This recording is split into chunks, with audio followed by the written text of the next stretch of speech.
चलिए, जैसा कि मित्रों हम इंडियन ज्योग्राफी के अंतर्गत भारत के उद्योग के संदर्भ समझ रहे हैं कि भारत का औद्योगिक विकास किस प्रकार से हुआ था। तो औद्योगिक विकास के अंतर्गत आप जानते हो जो उद्योग की स्थापना की जाती है तो उनसे निर्धारित कुछ मानदंड होते हैं। तो उन मानदंडों को हमने एक एक करके डिफाइन किया था, राइट। साथ ही साथ समझा था कि आज़ादी से पूर्व किस प्रकार से उद्योग थे, आज़ादी के बाद किस प्रकार के उद्योग आए और उद्योगों में ब्रिटिश सरकार की क्या भूमिका रही है। वैसे ब्रिटिश सरकार की कोई भूमिका नहीं थी। ब्रिटिश सरकार हमेशा उद्योगों से जो कच्चा माल था वो कच्चा माल को जो रिसाइकिल करते थे वो कहाँ करते थे, ब्रिटेन में। तो ब्रिटेन से फिर यहाँ पर क्या होता था, उसका आयात किया जाता था तो यहाँ के लोग परचेज करते थे। तो आप जानते हो कि कच्चा माल भी कहाँ दे रहे हो, विदेश में दे रहे हो। इसके बाद भी वहाँ से माल खरीद रहे हो तो पैसा भी विदेश में दे रहे हो, तो फिर विकास कैसे होगा भारत का। इस वजह से भारत में अगर देखोगे तो ब्रिटेन की जब नीति रही है, ब्रिटेन की औद्योगिक नीति रही है, तो औद्योगिक नीति के अंतर्गत ब्रिटेन ने कच्चे माल को उत्खनन करके अपने विदेशों में लेके गए, ठीक, ब्रिटेन में लेके गए।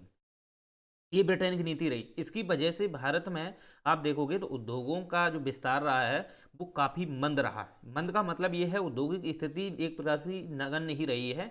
उद्योगों का किसी प्रकार से विकास हुआ ही नहीं था, राइट। क्योंकि आप जानते हो कि 1800 जो आपको स्थापित किया गया था 1874 में, 75 में किया गया था। तो उस समय जो लौह इस्पात जो कंपनी स्थापित की गई थी बरनापुर में, तो वो सफल नहीं हुई थी। इसके बाद उद्योगों पर किसी प्रकार का प्रयास नहीं किया गया। फिर 1907 में रतन टाटा जी ने प्रयास किया था जमशेदपुर में, झारखंड में। तो वहाँ पर पहली औद्योगिक सफल स्थापना हुई थी, लेकिन वो भी सुचारू रूप से इतना डेवलप नहीं थी। लेकिन धीरे धीरे प्रयास रहा था, लेकिन वो सफल थी। ओके, तो इस प्रकार से 1907 के बाद फिर आप जानते हो कि 1947 तक किसी प्रकार का उद्योग स्थापित नहीं किया गया था। लेकिन छोटे छोटे उद्योग और रहे थे, लेकिन वो स्थानीय स्तर पर थे। स्थानीय स्तर पे जैसे सूती कपड़ा से संबंधित उद्योग था, राइट। क्योंकि सूती कपड़ा से संबंधित उद्योग इसलिए था कि क्योंकि 1854 में जो सूती वस्त्र उद्योग था वो स्थापित हो गया था। 1854 में अगर देखोगे बम्बई में, तो बम्बई में जो स्पिनिंग कंपनी थी, राइट। तो जो कबास जी डाबर थे, राइट, कबास जी का नाम है, राइट, कबास जी डाबर थे, उनके नेतृत्व में वहाँ पे एक सूती वस्त्र उद्योग स्थापित किया गया था 1854 में, राइट। तो 1854 में उद्योग स्थापित था, लेकिन वो उद्योग जो था वो कपड़ों से संबंधित था, लौह इस्पात से संबंधित उद्योग नहीं था। ओके, तो फिर आप जानते हो कि उसको लेकर के 1854 में स्थापित किया गया था। इसे आप जानते हो कि कपड़ों से उद्योग था। फिर इसी के साथ देखा जाए तो एक और बीएसई स्थापित किया गया था, बॉम्बे स्टॉक जो एक्सचेंज था, राइट। तो वो भी एक देखोगे तो वो सबसे बड़ा दक्षिण एशिया का सबसे बड़ा वो व्यापारिक माना जाता है, समझ रहे हो। तो एक चीज़ और समझ लीजिए कि जब उद्योग स्थापित किए गए थे तो वो द्वितीय पंचवर्षीय योजना में किए गए थे। तो द्वितीय पंचवर्षीय योजना के अंतर्गत मैंने आपको बताया थे भिलाई स्टील प्लांट है। तो भिलाई स्टील प्लांट जो था वो एक्चुअली में झारखंड में है। मैंने पिछले लेक्चर में छत्तीसगढ़ में बताया है, उसके लिए थोड़ा मिस्टेक हुई है। एक्चुअली में वो झारखंड में, सॉरी, आपका छत्तीसगढ़ में ना होकर के वो कहाँ है, झारखंड में, राइट। तो झारखंड में जो इंद्रावती नदी है उसी इंद्रावती नदी पर स्थित है, ठीक है। तो थोड़ा आप एक चीज़ समझ लो कि पहले हम थोड़ा इसका एक बैकग्राउंड और पॉइंट को समझते हैं कि जो उद्योग की स्थापना थी भारत में, अगर आप देखोगे तो सबसे पहले 1800 जब 75 में स्थापित किया गया था, ये सफल नहीं हुआ था। फिर 1907 में भी उद्योग स्थापित किया गया था, सब जमशेदपुर में, राइट, जमशेदपुर में। और जमशेदपुर एक्चुअली में देखा जाए तो जमशेद रतन टाटा नाम है उनका, जमशेद रतन टाटा, उनके ही नेतृत्व में उनकी ही एक ही उद्योग था वो स्थापित किया गया था। लेकिन इसमें देखा जाए तो ब्रिटेन की कोई भूमिका नहीं थी, ओके। इसके साथ आप जानते हो कि सूती वस्त्र उद्योग स्थापित किया गया था। सूती वस्त्र उद्योग वो किया गया था 1854 में, राइट। तो 1854 में सूती वस्त्र उद्योग जो किया गया था, राइट। इसके बाद आप जानते हो बीएसई, बीएसई आपने नाम सुना हो, जो बॉम्बे स्टॉक एक्सचेंज है। ये भी शायद 1854 में ही ये स्टार्ट हुआ था। और ये दक्षिण का सबसे बड़ा आप कह सकते हो ये एक एक्सचेंज व्यापार के जो स्टॉक है, स्टॉक मार्केट है, बॉम्बे स्टॉक मार्केट जो रहा है वो शायद सबसे बड़ा है अपने दक्षिण एशिया का, ओके। एशिया महाद्वीप में इसकी गिनती होती है, तो दक्षिण एशिया का ही सबसे बड़ा माना जाता है बीएससी। तो ये भी उसी समय स्थापित हुआ था। लेकिन आप जानते हो तो ये जो सूती वस्त्र से संबंधित थे, ये जो सूती वस्त्र से संबंधित थे, लेकिन 1907 में अगर आप देखोगे तो ये पहला ऐसा उद्योग था जो लौह इस्पात से संबंधित था, जमशेदपुर में स्थापित किया गया था रतन टाटा जी के नेतृत्व में। ठीक है, आप जानते हो कि उद्योग तो स्थापित किया गया, लेकिन उद्योग को स्थापित करने के बाद जो मंदी रही है, यानी कि उद्योग उद्योग मंदी के कुछ कारण रहे हैं, उनको थोड़ा समझो। तो उद्योग मंदी के कारण एक ये रहे हैं कि 1947 से पूर्व में, 1947 से पूर्व तो उद्योग मंदी के कारण ये रहे हैं कि यहाँ पर जो औद्योगिक नीति थी, औद्योगिक जो नीति रही है ब्रिटिश सरकार की, वो भारत के लिए अप्रासंगिक थी, क्योंकि भारत में उन्होंने किसी प्रकार का उद्योग को लेकर के ऐसी सिस्टमेटिक प्रणाली स्थापित नहीं की थी। लेकिन वो औद्योगिक नीति जो चला रहे थे, वो उद्योग नीति जो थी वो एक्चुअली में देखा जाए तो कच्चा माल पे डिपेंड थी। तो कच्चा माल जो था वो भारत का निकाल के वो ब्रिटेन ले जाते थे, और ब्रिटेन में ही वो क्या करते थे, वहाँ पर विनिर्माण क्षेत्र को बढ़ावा देते थे, और वहाँ पर क्या करते थे, सभी अपने विकास करते थे। सभी अपने जितने भी वहाँ पे कलपुर्जे हुए या उद्योग से संबंधित जो भी वस्तुएं हुई, ठीक, वो वस्तुओं का निर्माण वहीं होता था, तो भारत उसी से परचेज करता था। फिर वो यहीं भारत में बिकने आते थे, तो भारत उसी से परचेज करता था। तो भारत इस प्रकार से अपनी व्यवस्था चला रहा था।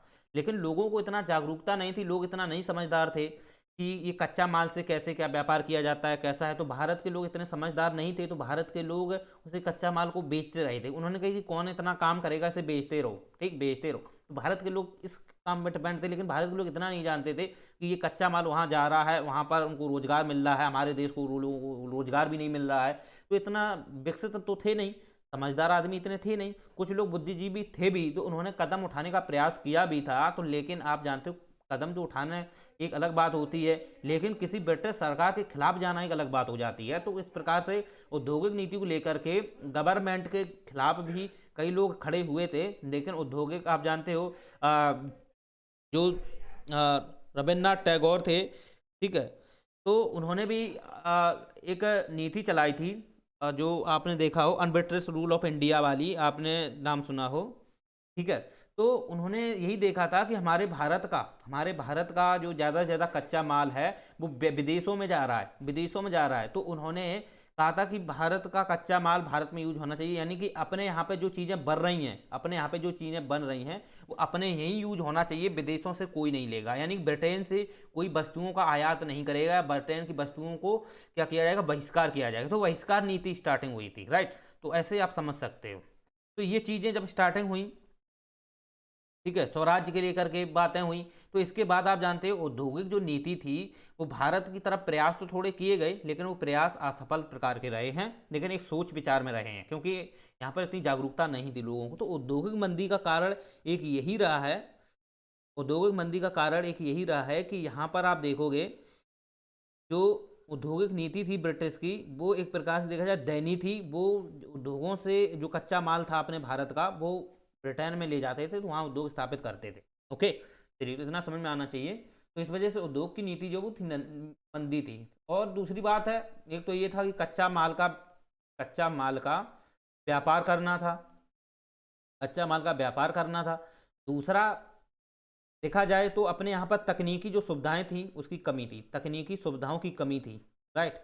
तो यहाँ पर तकनीकी सुविधाओं के अंतर्गत आप जानते ही हो कि इतना परिवहन क्षेत्र की कमी थी, राइट। हमारे यहाँ पर श्रमिक तो थे, श्रमिक की कमी नहीं थी, श्रमिक तो बहुत सारे थे, लोगों को तो रोजगार की आवश्यकता ही थी, लेकिन तकनीकी सुविधाएं बहुत कम थी, तकनीकी सुविधाएं बहुत कम थी, वाहन सुविधाएं बहुत कम थी, ऑटोमोबाइल उद्योग थे नहीं, भारत में उद्योग ऐसे थे नहीं ताकि तकनीकी सुविधाओं के माध्यम से कुछ विकास कर लेते।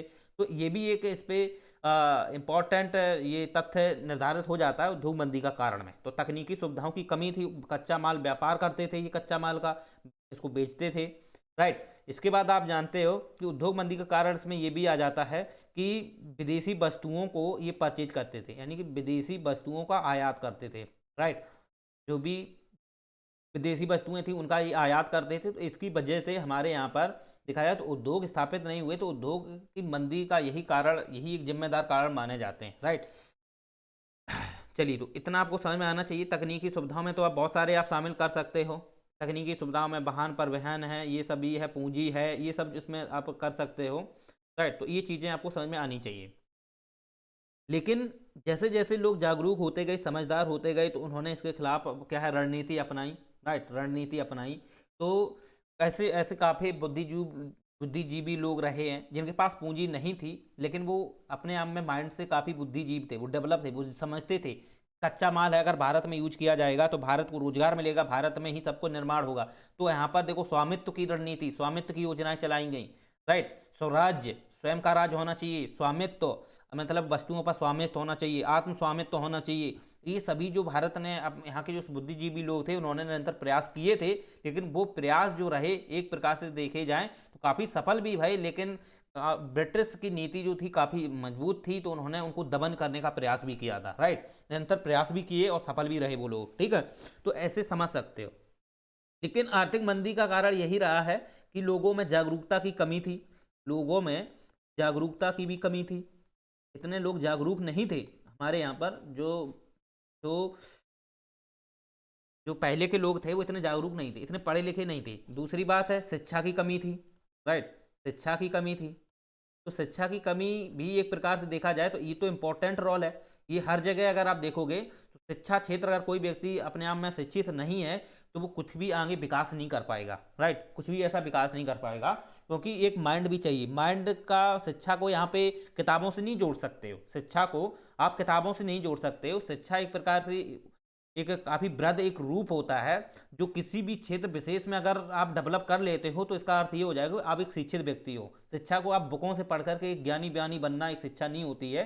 शिक्षा का मतलब ही यही होता है कि अगर कोई व्यक्ति किसी भी क्षेत्र में डेवलप कर लेता है और हजारों लोगों को डेवलप करता है तो वो एक शिक्षित व्यक्ति माना जाता है, समझ रहे हो। अगर उसके पास हर चीज़ की बुद्धिजीवी, अगर वो बुद्धिजीविता है, अगर वो इस चीज़ के लिए कोई ऐसा कदम उठा रहा है जो 100 लोगों के लिए अच्छा है, सफिशियंट है, लोग उसके समर्थन में हैं, तो भले ही वो एक अशिक्षित हो लेकिन उसे इस चीज़ को लेकर के काफ़ी नॉलेज है, अच्छा है, तो आप कह सकते हैं वो शिक्षित है, भले ही उसने कोई शिक्षा ना ली हुई, कोई सर्टिफिकेट ना हो, राइट।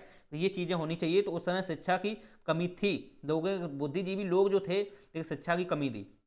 इसके बाद आप जानते हो कि पूंजी की भी बहुत कमी थी, पूंजी की भी बहुत कमी थी, क्योंकि हमारे यहाँ पर देखा जाए तो पूरी पूरी जो पूंजी हुआ करती थी, जो संपत्ति, ठीक, जो संपत्ति थी, कृषि की संपत्ति थी, उस पर सीधा सीधा नियंत्रण देखा जाए तो प्रत्यक्ष रूप से या अप्रत्यक्ष रूप से गवर्नमेंट का होता था, ब्रिटिश सरकार का होता था। तो पूंजी की बहुत ही ज़्यादा कमी थी, राइट, पूंजी की बहुत ही ज़्यादा कमी थी। लोगों के पास संपत्ति का अधिकार तो था, संपत्ति का अधिकार मान लो था उनके पास में, लेकिन आप जानते हो वो संपत्ति का अधिकार किस काम का, राइट, वो संपत्ति का अधिकार किस काम का, जब उसको आप सेल नहीं कर सकते, कुछ भी नहीं कर सकते, किसी को बेच नहीं सकते हो, तो वो आपके पास कहाँ से पूंजी आएगी। तो पूंजी की एक बहुत बड़ी कमी थी। तो ये भी आप देखोगे तो रियायत को बढ़ावा देने के लिए भी पूंजी की आवश्यकता होती है, तो पूंजी ही नहीं है, पूंजी के अभाव में लोग विकास नहीं कर पाए।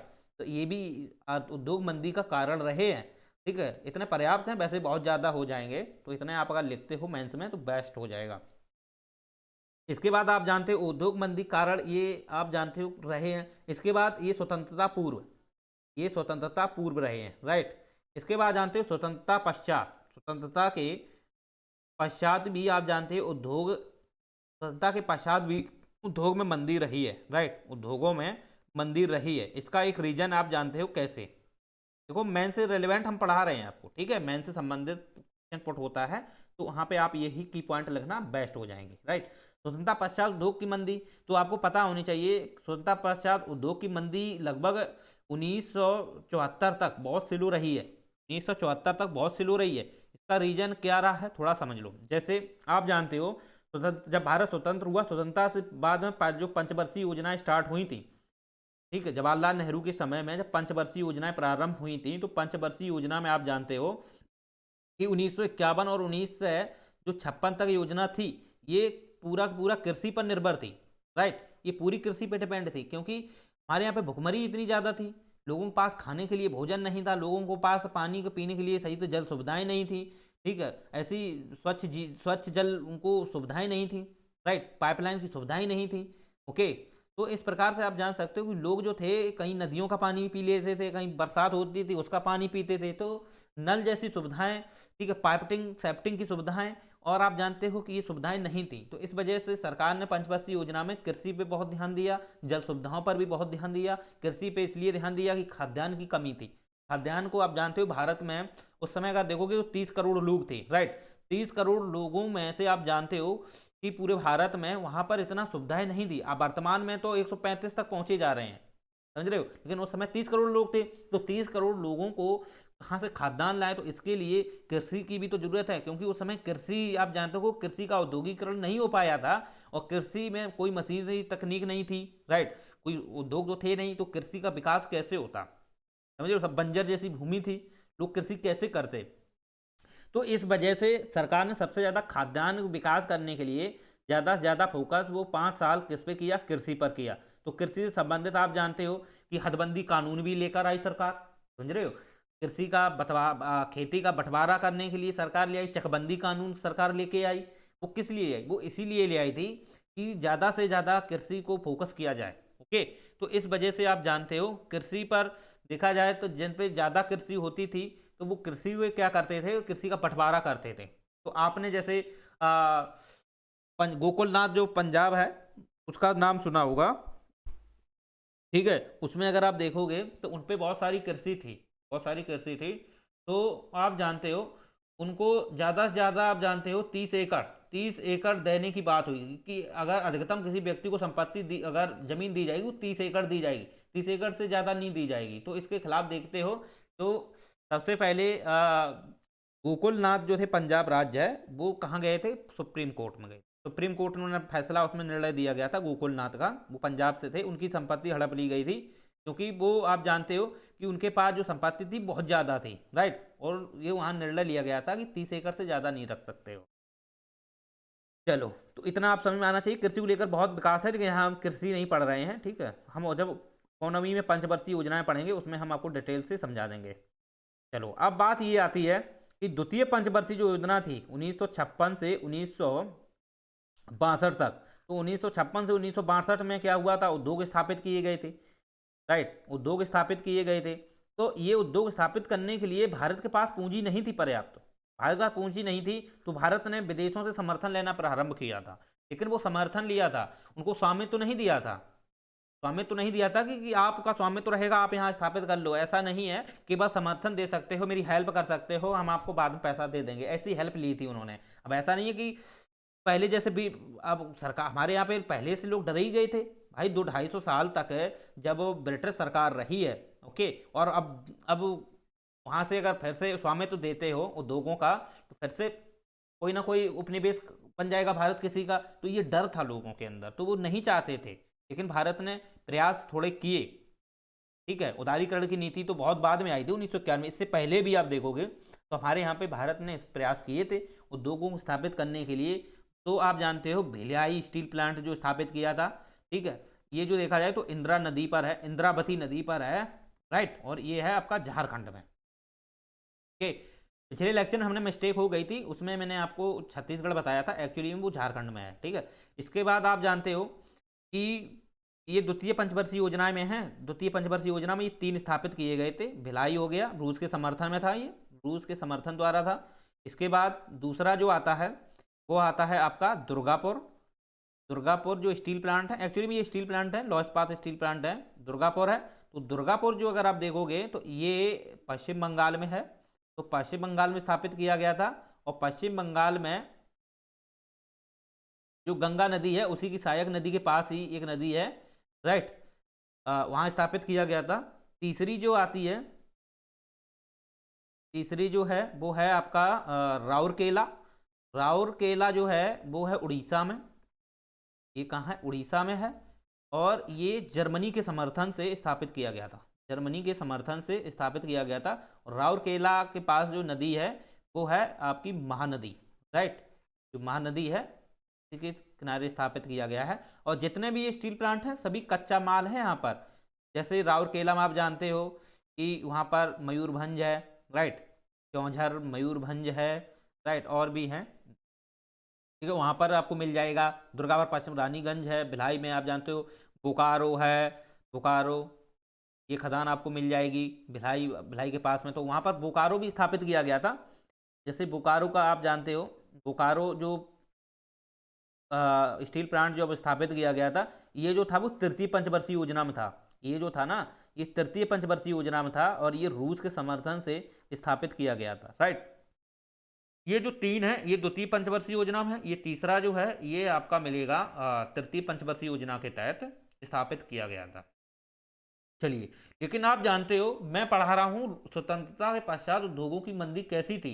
मंदी वो इस कारण थी क्योंकि आप जानते हो 1962 में, राइट, 1962 में आप जानते हो चाइना पाकिस्तान युद्ध हो गया, राइट। चाइना पाकिस्तान जब 1962 में युद्ध हुआ तो उस समय अगर आप देखोगे तो हमारे यहाँ पर औद्योगिकरण की जो नीति थी वो क्षतिग्रस्त हो गई, क्योंकि वहाँ पर ज़्यादा से ज़्यादा पैसा खर्च हो गया, सैन्य क्षेत्र में पैसा खर्च हो गया, इतना सारा इन्वेस्ट, जो हमारे पास पैसा पर्याप्त था, उधार भी लिया था, तो वो पैसा जो था वो सैन्य क्षेत्र में खत्म हो गया, क्योंकि वहाँ पे पाकिस्तान और चीन और भारत का युद्ध हो गया 1962 में, राइट। तो इस वजह से हमारे यहाँ पे जो औद्योगिक नीति थी वो काफ़ी मतलब कि तेज गति से नहीं हो पाई, केवल मंदी स्थिति में रही, राइट। तो एक तो ये है। इसके बाद आप जानते हैं 1965 में पुनः फिर युद्ध हो गया। 1965 में जो तृतीय पंचवर्षीय योजना थी, तो इसी पंचवर्षीय योजना में 1965 में पुनः युद्ध हुआ पाकिस्तान से, राइट। पाकिस्तान से पुनः युद्ध हो गया। तो फिर उद्योगों की जो नीति थी उसमें भी आप जानते हो इसी की वजह से इतना पर्याप्त रूप से सफल नहीं होने में, सफल तो हुई लेकिन इतना स्लो रही, थोड़ा मंदी रही। इसके बाद 1971 में पुनः पाकिस्तान से युद्ध हुआ, राइट। तो ये जो युद्ध रहे, ये जो युद्ध हुए हैं, तो इसकी वजह से उद्योगों की मंदी जो 1974 तक थी वो स्लो रही है, समझ रहे हो, वो कैसी रही है, स्लो रही है। तो स्लो होने का कारण केवल जो था वो सबसे ज्यादा अगर देखा जाए मेन पॉइंट में तो वो था बहा आक्रमण। और बहा आक्रमण आप जानते हो 1962 में पाकिस्तान चाइना भारत है, चाइना भारत है, ओके, ठीक है, यहाँ पाकिस्तान नहीं, सॉरी, चाइना भारत का युद्ध 1962 में हुआ। इसकी वजह से 1965 में पाकिस्तान भारत का युद्ध हो गया, फिर 1971 में पाकिस्तान भारत का युद्ध हो गया। तो इसकी वजह से हमारे यहाँ पर जो औद्योगिक स्थिति थी उसमें काफ़ी मंदी आ गई, काफ़ी मंदी आ गई, क्योंकि जितना भी पैसा था, जितना भी पैसा जुटाया था, वो पैसा जो था वो सैन्य क्षेत्र में ज़्यादा यूज हो गया, बहुत ज़्यादा वहाँ यूज हो गया। इसकी वजह से उद्योग जो थे वो इतना विकास नहीं कर पाए।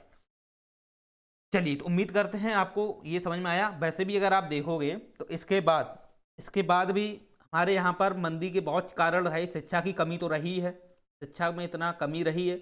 इसके बाद आप जानते हो महिलाओं का सशक्तिकरण नहीं था, महिलाएं जो थी इसमें भागीदारी नहीं निभा पाती थी, राइट। महिलाएं जो थी केवल घरेलू काम में ज़्यादा बिजी थी, क्योंकि उन्हें उद्योगों की नीति, उद्योगों के क्षेत्र में काम करना या उन चीज़ों के लेकर उनको अलाउ नहीं था इतना कि वो कर सकते थे, क्योंकि आप जानते हो हमारे यहाँ पे परंपरावादी नीतियाँ ज़्यादा रही हैं। इसकी वजह से महिलाओं का ज़्यादा से ज़्यादा शोषण होता रहा, महिलाओं ने खुल करके किसी क्षेत्र विशेष में काम नहीं कर पाया। इस वजह से उद्योग में महिलाओं की भागीदारी नगण्य प्रकार की रही है। इस वजह से आप कह सकते हो कि उद्योग मंदी के कारण कई सारे हो सकते हैं। शिक्षा भी रही है, महिलाओं का अभाव भी रहा, महिलाओं की भागीदारता नहीं रही, महिलाओं की कोई सहभागिता नहीं रही है। इसके बाद आप जानते हो कि वहाँ आक्रमण भी रहे हैं, ओके। साथ ही साथ आप जानते हो कि भारत की एक तो नीति ऐसी रही है, अपनी औपचारिक नीति ये रही है कि भारत ने विदेशों के साथ समझौते नहीं किए थे, ये भी एक रही है। 1991 से पहले आप जानते हो कि हमारे यहाँ पर जब 1991 में पी नरसिम्हा राव की सरकार में आप जानते हो जब कौन सी नीति अपनाई गई थी, उदारीकरण नीति, वैश्वीकरण नीति अपनाई गई थी, राइट। तो इससे नीति से पहले भारत ने किसी से कोई अपना समझौता नहीं किया था प्रत्यक्ष रूप से। वो नहीं चाहते थे कि भारत पे कोई फिर से वो कर ले आके, ये भय रहा है। इसकी वजह से भी हमारे यहाँ पर उद्योगों की जो नीतियां रही हैं, उद्योगों के जो स्थापनाएं रही हैं वो बहुत कमी रही है, वो इसी का ही फर्स्ट रीजन माना जाता है। तो आप ये कह सकते हो भारत की औपचारिक नीति रही है, अपने ऊपर एक स्वामित्व की नीति रही है, अपने आप पे भारत विकसित करना होना चाहता था। तो इस वजह से भारत की औद्योगिक जो नीति रही है वो काफ़ी स्लो रही है, क्योंकि भारत विदेशों से समझौता नहीं कर रहा था। समझौता इसी वजह से नहीं कर रहा था, उसे भय था, उसे डर था कि पहले हम उपनिवेश ब्रिटेन के रहे, फिर से उपनिवेश ना बन जाए। इस वजह से भारत ने अपने औद्योगिक नीति में, औद्योगिकरण में दूसरे देशों से ज़्यादा प्रत्यक्ष समर्थन नहीं लिया था, ना उनको स्वामित्व देने की बात की थी, समझ रहे हो। चलो, तो ये कुछ प्रमुख जिम्मेदार कारण माने जाते हैं। तो आप ऐसे लिख सकते हो 4-5 पॉइंट, तो काफ़ी इंपॉर्टेंट बन जाएगा आपका मेंस के लिए।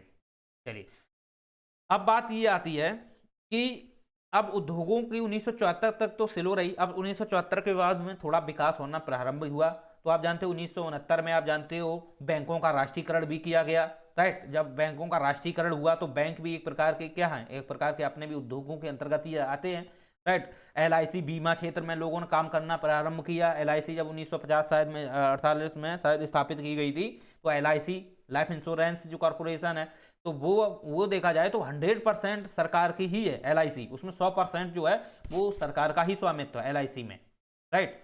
तो आप जानते हो धीरे धीरे और भी फंड जुटाने वाले उद्योग स्थापित हुए, जैसे आप जानते हो नाबार्ड है, सिडबी और बहुत सारे उद्योग आ गए।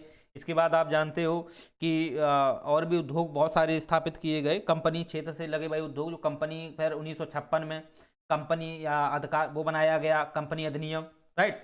तो कंपनी अधिनियम बनाया गया 1956।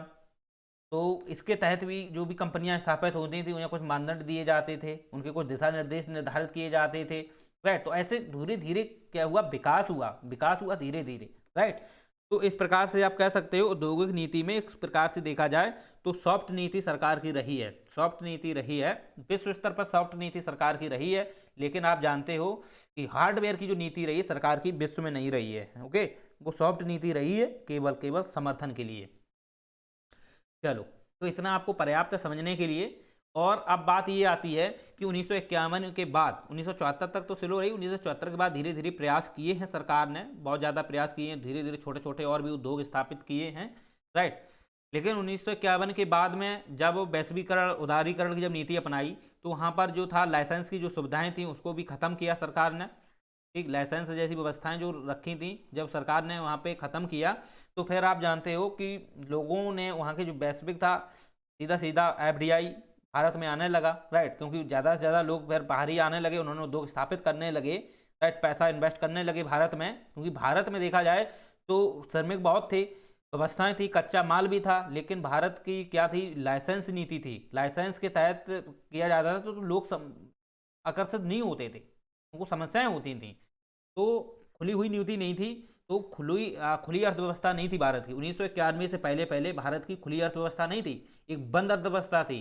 बंद अर्थव्यवस्था का मतलब है कि हर क्षेत्र में भारत का ही रवैया रहेगा, उसमें कोई भी विदेशी पैसा खर्च नहीं करेगा, ये होती बंद नीति। क्योंकि खुली हुई अर्थव्यवस्था नीति ऐसी होती है कि भारत ने अपनी अर्थव्यवस्था को खोल दिया है विदेशों के मार्केट के लिए, कि कोई भी विदेशी हमारे यहाँ पे इन्वेस्ट कर सकता है, इन्वेस्टमेंट्स कर सकता है। तो इसलिए लाइसेंस की नीति जो थी 1991 के बाद फिर भारत में फिर विकास होना प्रारंभ हुआ, ठीक है। तो इस प्रकार से आप जान सकते हो भारत में धीरे धीरे और भी उद्योग स्थापित होने लगे। यूपी में भी हुए, एमपी में भी हुए, छत्तीसगढ़, झारखंड, पश्चिम बंगाल में, और धीरे धीरे छोटे छोटे उद्योग आ गए।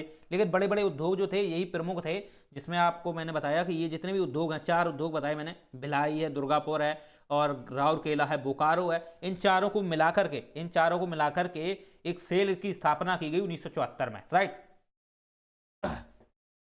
1974 में ही एक सेल की स्थापना की गई थी, SAIL, राइट। ये है आपकी सेल। चलिए, तो इतना समझ में आना चाहिए। जो सेल है वो देखा जाए तो एक प्रकार से देखा जाए तो क्या है, एक कंपनी है, SAIL authority of India limited है, ठीक है। तो ये जो है चारों उद्योग जो थे इनको मिलाकर के स्थापित किया गया था। तो ये एक सरकार की अपनी एक स्वामित्व की कंपनी है, राइट, उद्योग है, सेल है। और एनटीपीसी भी है, एनटीपीसी, राइट। गेल है, गेल आप जानते हो, ठीक है। गेल है, सेल है। इसके बाद आप जानते हो ओएनजीसी है। ये क्या है, सरकार की तो है, ये सरकार की स्वामित्व वाली तो है, ओके।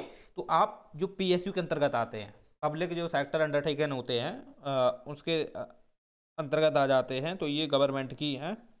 चलिए, उम्मीद करते हैं आपको ये समझ में आ गए होंगे। एक दो बार आप लेक्चर को और पढ़ना तो कंप्लीट आपको नॉलेज हो जाएगी। चलो, अगर देखोगे भारत में वर्तमान में उद्योग की क्या स्थिति है, वर्तमान में भारत की औद्योगिक स्थिति, या हम नीति बाद हम बताएंगे, उद्योग स्थिति समझ लो। देखो, अगर भारत की उद्योग की बात की जाए तो भारत में अगर आप देखोगे 1991 से उद्योगों में बहुत ज़्यादा विकास हुआ। जब खुली अर्थव्यवस्था भारत ने कर दी उद्योगों को लेकर के, तो विदेशियों ने भी यहाँ पर इन्वेस्टमेंट करना प्रारंभ किया। तो इस प्रकार से आप जानते हो भारत का अगर आप देखोगे एफडीआई, तो अब तो शायद 274 ट्रिलियन तक पहुंच गया है। एफडीआई पहले 249 है, ठीक, ऐसे धीरे धीरे बढ़ा है, धीरे धीरे औद्योगिक नीति बढ़ी है, राइट। एक मिनट,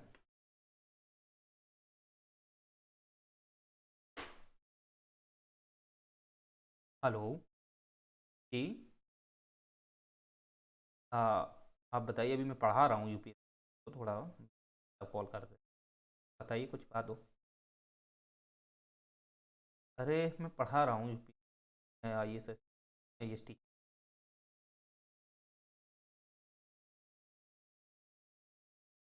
तो वो किसी ग्रुप से रिगार्डिंग होगी, जॉब से रिगार्डिंग होगी, हो सकती है। तो थोड़ी देर में बात करते हैं, भैया थोड़ा पढ़ा रहे हैं।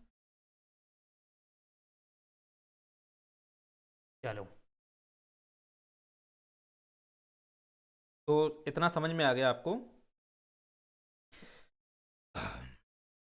तो भारत में वर्तमान में औद्योगिक की स्थिति अगर की बात की जाए, तो इसके अंतर्गत आप जानते हो कि भारत ने 2000 के बाद क्या अपनाना प्रारंभ किया, सेज, यानी कि स्पेशल इकोनॉमिक जोन। इसका मतलब ये है कि 1991 के बाद जब खुली अर्थव्यवस्था हो गई, तो इसके बाद आप जानते हो स्पेशल इकोनॉमिक जो जोन था, इसमें भारत खुद ही व्यवस्थाएं करता है। भारत सरकार खुद ही व्यवस्थाएं करती है कि हमारे इस क्षेत्र में ये व्यवस्थाएं हैं, हमारे इस क्षेत्र में जो उद्योग स्थापित करने के जो मानदंड हैं, जो कारक हैं, वो हम आपको दे रहे हैं। ठीक है, चाहे यातायात को लेकर हो, चाहे कच्चा माल को लेकर हो, नदियों को लेकर के हो। ठीक है, तो ये सभी जो आ जाते हैं ना कारक, जो भी हम मानदंड बताए थे पिछले लेक्चर में, वो सभी सेज के अंतर्गत है। तो भारत सरकार ऐसा क्षेत्र देती है, ऐसा क्षेत्र बना के देती है विदेशों को कि आप मेरे यहाँ पे इन्वेस्टमेंट करो, आप मेरे यहाँ पे इन्वेस्टमेंट करो, मेरे पास सब कुछ है, मेरे पास श्रमिक हैं, मेरे पास कच्चा माल है, मेरे पास जगह है, मेरे पास भूमि है, मेरे पास परिवहन सुविधाएं हैं, मेरे पास यातायात हैं। ये सब सरकार देती है। तो सरकार देखा हो इसके लिए कॉरिडोर स्थापित करती है, समझ रहे हो, कॉरिडोर स्थापित करती है सरकार। इसीलिए सरकार, इसीलिए देखा हुआ आपने, बड़े बड़े जो वो क्या होते हैं, हाईवे होते हैं, एक्सप्रेस हाईवे होते हैं, सरकार निकालती है। वो किस लिए निकालती है, वो उद्योगों को स्थापित करने के लिए, विदेशों को आकर्षित करने के लिए। देखो हमारे पास ये परिवहन सुविधाएं हैं, मेरे पास सड़क मार्ग सुविधाएं हैं, मेरे पास इतना विशेष अच्छे क्षेत्र हैं, कच्चा माल की सुविधाएं हैं, हमारे यहाँ पर पर्याप्त श्रमिक हैं। तो आप आइए मेरे यहाँ पर, आप इन्वेस्टमेंट कीजिए। तो देखो विदेशों से आते हैं लोग, इन्वेस्टमेंट करते हैं भारत में। तो भारत में एफडीआई बहुत ज़्यादा आ जाता है। ठीक है, अब भारत का एफडीआई बहुत अच्छा है, लेकिन कोरोना की वजह से थोड़ा गड़बड़ा गया था। अब थोड़ी स्थिति ठीक है, सुधार में है। चलिए, तो ये सेज का पॉइंट जो है वहीं से निकल के आया है, और ये चीन में पहले था। चलिए, तो औद्योगिक स्थिति में भारत सेज को अपनाता है। क्या अपनाता है, सेज को। ठीक है, साथ ही साथ आप जानते हो औद्योगिक स्थिति के अंतर्गत अगर आप देखोगे, तो जीडीपी में अगर इसकी योगदान की बात की जाए ना, तो ये लगभग में 4 से 6% के बीच रहता है, 4 से 6% के बीच है। ठीक है, जीडीपी में, यानी ग्लोबल जो डोमेस्टिक जो प्रोडक्ट है, सॉरी क्या है, ग्लोबल नहीं, जो घरेलू जो सकल उत्पाद है, राइट, उसके अंतर्गत आप देखोगे तो वर्तमान में भारत की औद्योगिक स्थिति का, भारत की संपूर्ण जो जीडीपी है, इस जीडीपी में 4 से 6% उद्योग का क्या है, इसमें योगदान है। राइट, 4 से 6% योगदान है। एक बार इसे वर्तमान में थोड़ा देख लेना एक बार, शायद ये कम ज़्यादा होता रहता है। चलिए, तो ऐसे कह सकते हो। और आप देखोगे,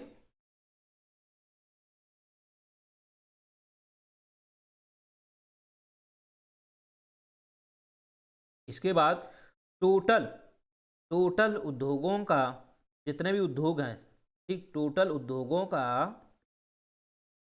14%, टोटल उद्योगों का 14% जो है भारत में उत्पादन होता है। टोटल जितने उद्योग हैं, उसका टोटल उद्योग हैं उतने में से 14%, यानी कि अब शायद देखो ज़्यादा हो गया, शायद 16% हो गया है, पहले 14 था, तो उसका कितना है, 16% जो है वो भारत में है। ओके, ये डाटा आप देखा करो, डाटा जो होता है ये करंट अफेयर पढ़ा करो, उसमें ये डाटा कम ज़्यादा होता रहता है। बस थोड़ा बेसिक रीजन रीजन आपको समझ में आना चाहिए, कि बेसिक नॉलेज हो जाती है, तो ये डाटा तो करंट अफेयर में सब मिल जाता है। ओके, चलो, तो ये चीज़ें आपको समझ में आनी चाहिए, क्योंकि उद्योगों से संबंधित जो रिपोर्ट आती है, वो मानसिक रिपोर्ट जारी होती है एनएसओ द्वारा। एनएसओ क्या करता है, मानसिक रिपोर्ट, जबकि डीपी आईआईटी जो है वो 8 कोर्स से डिपेंड करता है, वो 3 महीने में रिपोर्ट निकालता है, जबकि एनएसओ जो है उद्योगों के जो रिपोर्ट होती है, या हम उसे ऐसे बोल सकते हैं कि औद्योगिक उत्पादन सूचकांक, ठीक है, औद्योगिक उत्पादन सूचकांक, ये कौन जारी करता है? तो ये एनएसओ करता है, मासिक रिपोर्ट है, राइट। इसकी क्या है? मासिक रिपोर्ट है। और एनएसओ जो है वो सीएसओ के अंतर्गत आता है। ये है नेशनल स्टैटिस्टिकल ऑर्गेनाइजेशन, ये है सेंट्रल स्टैटिस्टिकल ऑर्गेनाइजेशन, राइट। चलिए, तो सीएसओ के अंतर्गत ये एनएसओ है, और एनएसओ जो होता है वो एक्चुअली में क्या करता है? मासिक रिपोर्ट जारी करता है। मासिक रिपोर्ट जारी करता है औद्योगिक उत्पादन को लेकर, या हम कह सकते हैं औद्योगिक उत्पादन सूचकांक, औद्योगिक उत्पादन सूचकांक। चलिए, तो उम्मीद करते हैं आपको ये चीजें समझ में आ गया होगा।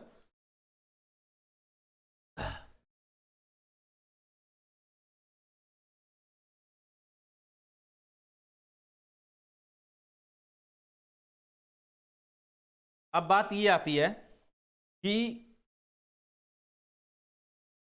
निर्यात जो है भारत का, जितने भी उद्योग हैं, इनसे जो वस्तुएं बनती हैं, इनका जो निर्यात करता है भारत, वो लगभग में है 30 से 35% की। कितना है? 30 से 35% के बीच है। ओके, अब ये निश्चित डाटा अपना निकाल लेना करंट अफेयर में, 30 से 35% के बीच ही है कि चाहे वो 31, 32, 33 हो सकता है, कम ज़्यादा होता रहता है, मासिक रिपोर्टें आती हैं उससे कम ज़्यादा होता रहता है, लेकिन ये इतना के बीच में है अभी। टोटल जितना भी उद्योग है, ठीक, इसमें जो भी प्रोडक्ट बनता है, उसका प्रोडक्ट का कितना परसेंटेज भारत जो है खपत करता है, उपभोग करता है, और कितना निर्यात करता है, एक्सपोर्ट करता है, तो वो डिटेल जो है एक्सपोर्ट की, वो है 30 से 35% के बीच। ठीक है, तो ये भारत की औद्योगिक स्थिति है वर्तमान में, राइट। इसके बाद आप जानते हो कि भारत ने अगर आप देखा जाए तो 2021 तक अगर देखी जाए तो हमारे यहाँ पर 9.8% 9.8% ही है, मीट्रिक 9.8 मीट्रिक टन क्या है? कच्चा माल जो है भारत में 9.8 मीट्रिक टन है। ओके, 8 मीट्रिक टन है, और ये दुनिया का दूसरे नंबर है, दुनिया में ये दूसरे नंबर पर है, दूसरे नंबर पर है, राइट। तो 9.8 मीट्रिक टन जो है दुनिया में, ये दूसरे नंबर पर है भारत के पास कच्चा माल है। ये भी आपको पॉइंट याद होना चाहिए। इसके बाद आप जानते हो भारत जो है वो इस्पात की खपत कितना करता है? भारत जो है, जो लौह इस्पात होते हैं, उससे जो भी प्रोडक्ट बनते हैं, उसका कितना खपत करता है? तो वो करता है, एक प्रति व्यक्ति देखा जाए तो 77 किलोग्राम, 77 किलोग्राम प्रति व्यक्ति, 77 किलोग्राम है वो प्रति व्यक्ति क्या करता है? खपत करता है। तो ये भी आपको याद होना चाहिए। और निर्यात में है, निर्यात देखा जाए तो 13.5% मिलियन टन, मिलियन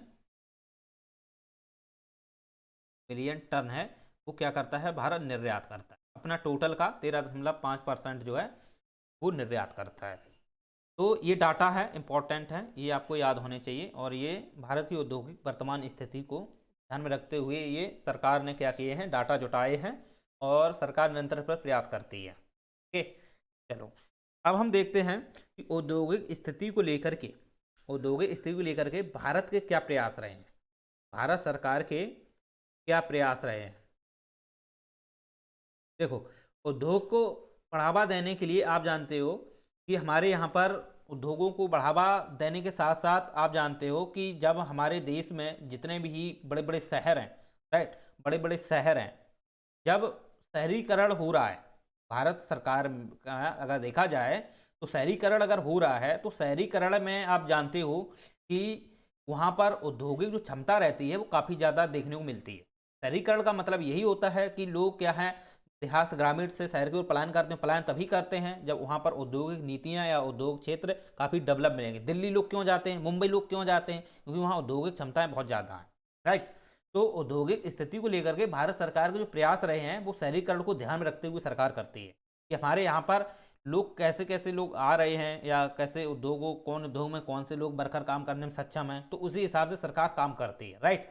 उसी हिसाब से काम करती है। तो भारत सरकार के जो प्रयास रहे हैं, सबसे पहला प्रयास देखा जाए तो वैसे सबसे पहले प्रयास तो हम नहीं कह सकते हैं, बहुत सारे प्रयास किए हैं सरकार ने। तो जैसे स्मार्ट सिटीज है, ये भी एक प्रकार से देखा जाए तो सरकार ने प्रयास किए हैं। लगभग में ऐसे 27-28 शहरों को स्मार्ट बनाने के लिए सरकार ने प्रयास किए हैं, राइट। तो उसमें आप जानते हो सड़क निर्माण को लेकर के हो, चाहे इलेक्ट्रॉनिक को लेकर के हो, चाहे उद्योगों को लेकर के हो, सरकार ने बहुत अच्छे स्मार्ट सिटीज व्यवस्थाएं की हैं, बिजली की व्यवस्थाएं की हैं, राइट। तो स्मार्ट सिटीज, तो पहला सरकार का प्रयास है स्मार्ट सिटीज, ठीक है। स्मार्ट सिटीज को स्मार्ट सिटीज बनाना है, राइट। इसके बाद आप जानते हो कि जितने भी प्रयास हैं सरकार के, ये है मेक इन इंडिया के तहत। Make in India, make in India, ठीक है, मेक इन इंडिया के तहत है। वैसे ऐसा नहीं कि टोटल मेक इन इंडिया के हों, ऐसा नहीं है, क्योंकि सरकार जो है अगर उद्योग को डेवलप कर रही है, राइट, डेवलप कर रही है, तो वो मेक इन इंडिया से ज़्यादा प्रयास करती है कि जो चीज़ है वो भारत में बने। मेक इन इंडिया की भारत में ही बने, भारतीय कंपनियां में ही द्वारा बनाई जाएं। तो ये प्रयास रहता है सरकार का, हर एक गवर्नमेंट हो, चाहे विदेशी हो चाहे भारत की हो, हर एक गवर्नमेंट यही चाहती है कि मेक इन इंडिया के तहत या मेड इन चाइना, ऐसे अपने अपने सरकार चाहती है। तो भारत सरकार भी है मेक इन इंडिया या आत्मनिर्भर भारत के तहत या मेक इन इंडिया के तहत सरकार ये योजनाओं को, स्कीम को लॉन्च करती है। और सरकार ये चाहती है कि हमारी जो लॉन्च स्कीम है, इस स्कीम में विदेशी लोग भी अपना इन्वेस्टमेंट करें, विदेशी लोग भी इन्वेस्टमेंट करें। लेकिन ऐसा नहीं है कि विदेशी लोग हैं कि उनका जो चीज़ है कि मेक इन इंडिया में बना है तो वो उनका हो गया, नहीं नहीं नहीं, वो भारत में बन रहा है तो मेक इन इंडिया के तहत ही है। यानी कि भारत, हर भले ही इन्वेस्टमेंट विदेशों से क्यों ना किया जाता हो, कोई कंपनी है विदेशी इन्वेस्टमेंट कर रहे हैं वो अलग बात है, लेकिन भारत में बन रही कि नहीं, वो प्रोडक्ट भारत में बनना है कि नहीं, बस ये देखो तो वही है मेक इन इंडिया के तहत। तो स्मार्ट सिटीज हुए प्रोग्राम है। साथ ही साथ आप देखोगे ग्रामीण विद्युतीकरण है। क्या है? ग्रामीण विद्युतीकरण है। तो ग्रामीण विद्युतीकरण का मतलब ये है कि हर घर बिजली, हर घर बिजली योजना, राइट, हर घर बिजली योजना। तो हर घर बिजली योजना तो तभी हो सकती है जब आप अच्छे से जो बिजली उद्योग हैं, ठीक, जो डिस्कॉम कंपनियां हैं, उन कंपनियों का विकास कर सकते हो आप, राइट।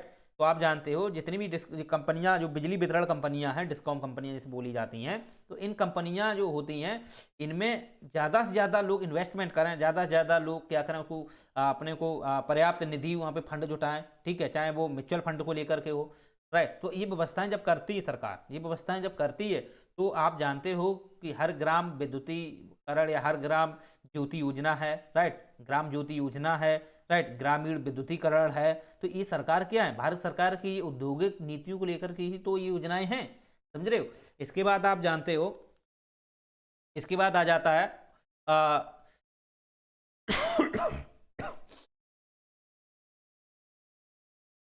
राष्ट्रीय इस्पात नीति, राष्ट्रीय इस्पात नीति 2021, सॉरी 2017।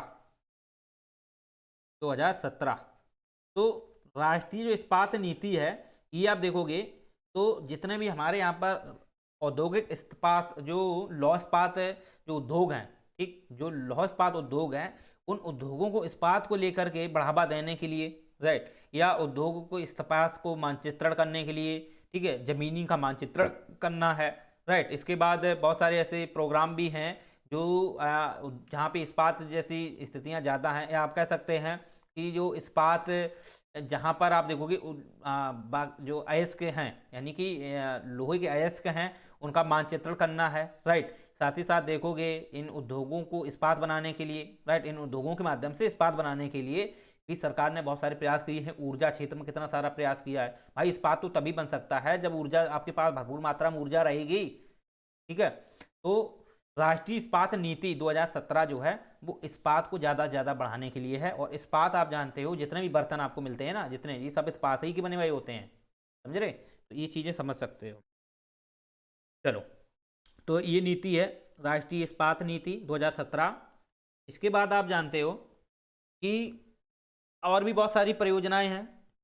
जैसे आप जानते हो भारतमाला परियोजना, भारतमाला परियोजना,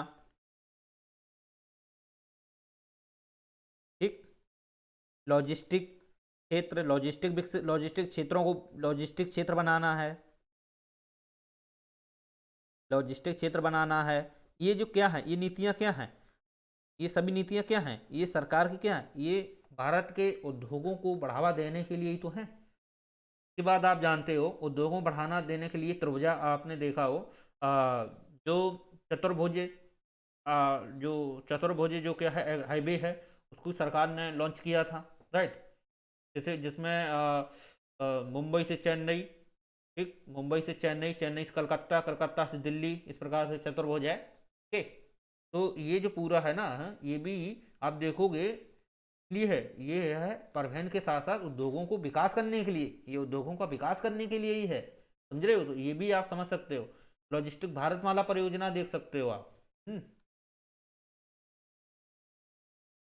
तो ये सभी जो है ना औद्योगिक, और भी हैं, बहुत सारे हैं सरकार के, ठीक है, सभी को यहाँ समझना जरूरी नहीं है। इसके बाद आप डालना है तो ये भी लिख सकते हो, स्टार्टअप भी है, ठीक, जो भी उद्योग स्थापित करना चाहता है स्टार्टअप भी है। तो स्टार्टअप के अंतर्गत आप जानते हो सरकार भी हेल्प करती है, राइट। जो एमएसएमई उद्योग स्थापित होते हैं उसमें सरकार हेल्प करती है, ठीक है। जितना भी संपत्ति होती है उसमें आप लगा सकते हो, सरकार भी अपनी तरफ से हेल्प करती है, सरकार का भी स्वामित्व अपना रखना चाहती है, ओके। तो एमएसएमई उद्योग को बढ़ावा देने के लिए बहुत सारी सरकार की नीतियाँ रही हैं, समझ रहे हो, बहुत सारी सरकार की नीतियाँ हैं एमएसएमई को बढ़ावा देने के लिए। ये सब देख लेना, डाटा जोटा लेना। इसके बाद आप जानते हो स्टार्टअप है, एमएसएमई को बढ़ावा देने के लिए है, पीएम गति शक्ति योजना है, पीएम गति शक्ति योजना है, राइट। तो ये भी आप देखोगे तो ये भी भारत सरकार की बहुत अच्छी योजना है, पीएम गति शक्ति योजना। यानी कि जो भी जो उद्योग हैं उनमें जो पावर क्षमता है, ठीक है, उनको बढ़ावा देने के लिए पीएम गति शक्ति योजना है, राइट, वो इसीलिए है। तो उम्मीद करते हैं आपको ये चीज़ें समझ में आई होंगी। तो ये क्या है, नीतियां हैं सरकार की, ये क्या है, भारत सरकार की नीतियां हैं, तो इनको आपको याद कर लेना। इसके बाद आप जानते हो और भी हैं, जैसे मिशन पूर्वोदय है, मिशन पूर्वोदय है। तो ये मिशन पूर्वोदय का मतलब ये है कि जो भी उद्योग हैं पूर्वोत्तर क्षेत्र के, ठीक, पूर्वोत्तर क्षेत्र में आपको मैंने उद्योग बताया, पश्चिम बंगाल, उड़ीसा है, और यहाँ पर झारखंड में है। तो ये जो पूर्वोत्तर क्षेत्र के उद्योग हैं उनको क्या करना है, उनके लिए कॉरिडोर स्थापित करना है, साथ ही साथ लॉजिस्टिक क्षेत्र का विकास करना, एवं आप जानते हो वहाँ की जो भी व्यवस्थाएं हैं, राइट, ठीक है। जैसे आप जानते हो नदी जोड़ो परियोजनाएं भी इसमें कहीं ना कहीं रोल अदा करती हैं, लेकिन वो बहुत कम, कृषि को लेकर के ज़्यादा हैं। उद्योगों में भी उनका एक रोल रहता है, नदियों का संरक्षण करना मिशन पूर्वोदय में, और बहुत सारे आप शामिल कर सकते हो इसके तहत, ठीक है। चलिए, तो इसमें आप जानते हो जितने भी उधर उद्योग क्षेत्र को लेकर के और भी आप जानते हो उद्योगों में ठीक है, तो ये चीज़ें समझ में आने चाहिए। हम्म हम्म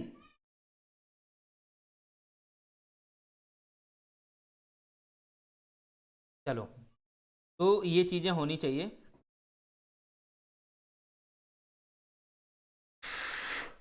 अब बात ये आती है कि ये तो सरकार के कुछ मिशन हैं, मिशन पूर्वोदय हैं, राइट, ये सरकार के कुछ मिशन पूर्वोदय हैं।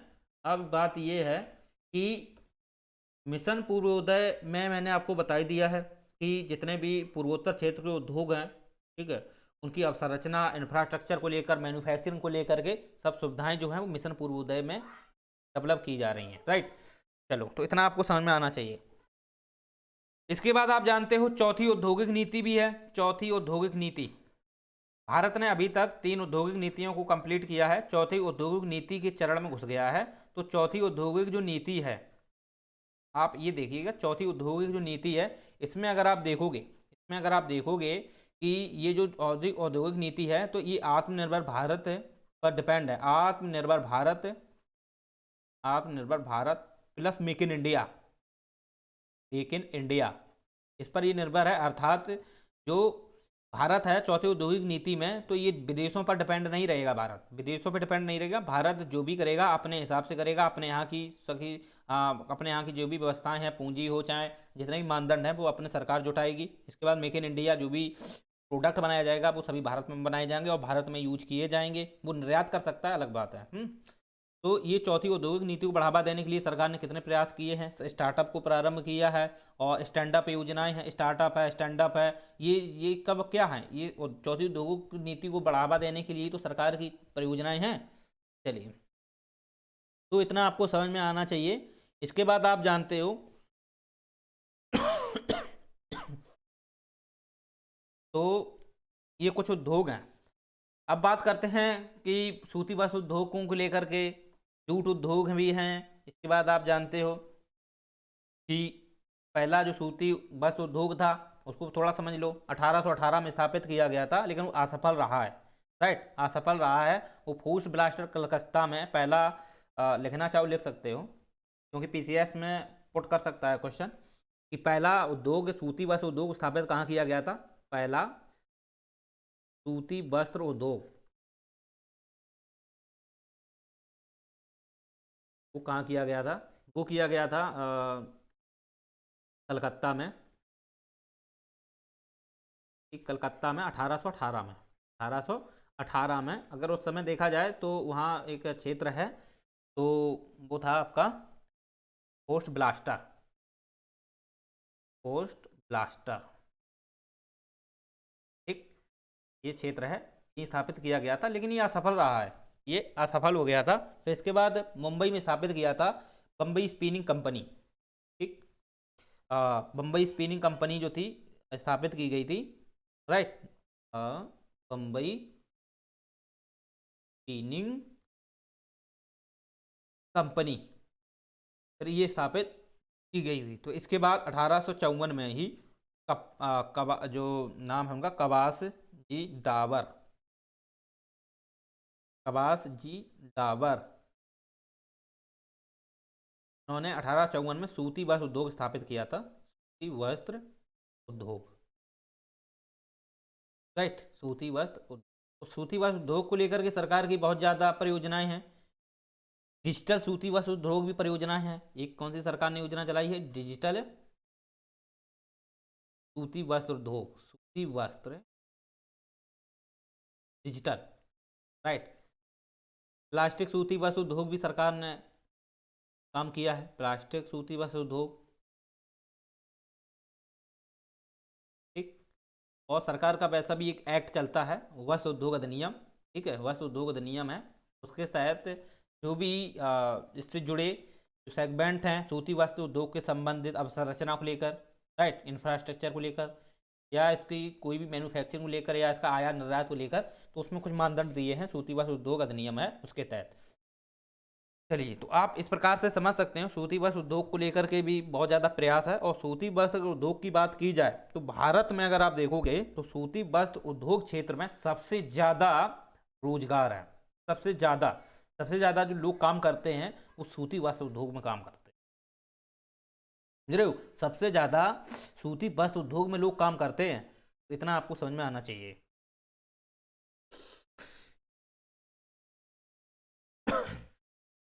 चलो, तो आप सूती वस्त्र उद्योग को लेकर के कुछ मेन पॉइंट और हैं, थोड़ा उनको और लिख लो।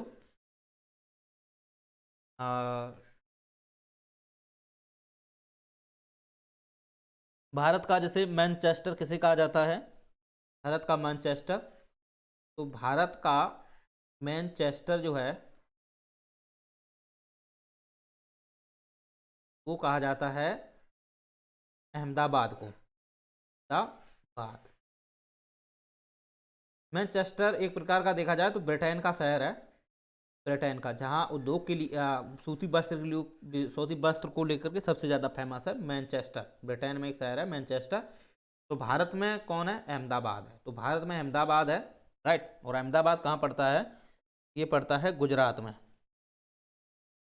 अहमदाबाद गुजरात में है। चलो, इसके बाद सूरत भी है। ठीक, सूरत भी काफ़ी फेमस है कपड़ा उद्योग के लिए। अहमदाबाद, सूरत के, लेकिन हम गुजरात को फर्स्ट रैंक पे नहीं रख सकते। फर्स्ट रैंक पे अगर देखा जाए तो तमिलनाडु है। तमिलनाडु जो है वो कपड़ों कपड़ों को निर्मात करने के लिए, ठीक, कपड़ा निर्माण करने के लिए फर्स्ट नंबर पे आता है। और दूसरे पे आता है आपका गुजरात, फिर आता है महाराष्ट्र। ठीक है, ये कुछ क्षेत्र आते हैं, एमपी नहीं आता है। ओके, एमपी तो वैसे उद्योगों में ज़्यादा है। तो तमिलनाडु, गुजरात, महाराष्ट्र, इन क्षेत्रों में अगर आप देखोगे तो बहुत ज़्यादा कपड़ा होता है, बहुत ज़्यादा कपड़ों का निर्माण होता है।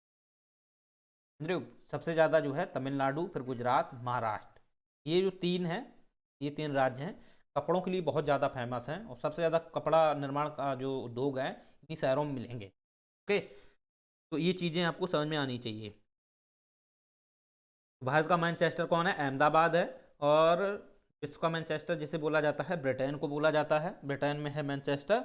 ओके, और दक्षिण भारत का जो मैनचेस्टर है वो बोला जाता है, तमिलनाडु में एक शहर है कोयम्बटूर। कोयम्बटूर जो है वो तमिलनाडु का एक शहर है, इसी को बोलते हैं दक्षिण भारत का मैनचेस्टर। दक्षिण भारत का मैनचेस्टर। चलो, ये समझ में आना चाहिए। तो इसमें और कुछ खास ज़्यादा है नहीं। जूट उद्योग भी आप जानते हो, सरकार ने प्रयास किए हैं, जूट उद्योग नीति सरकार ने अपनाई है। जूट को बढ़ावा देने के लिए मिट्टी की उर्वरकता है, उसमें क्षमता है, ठीक है, उसको बढ़ावा देने के लिए प्रयास किए हैं सरकार ने। तो ये कुछ इम्पोर्टेंट हैं बस। और वैसे तो अगर देखोगे बहुत ज़्यादा हो जाएगा, इतना ही पर्याप्त है। इससे ज़्यादा फिर कुछ पूछा नहीं जाता है, बाहर से कुछ नहीं आता है, जो भी आएगा वो यहीं से आ जाएगा। और आपको ये चीज़ें याद होनी चाहिए। और उम्मीद करते हैं आपको ये चीज़ें समझ में आई होंगी।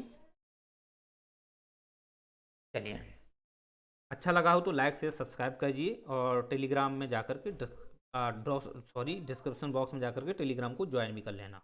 राइट।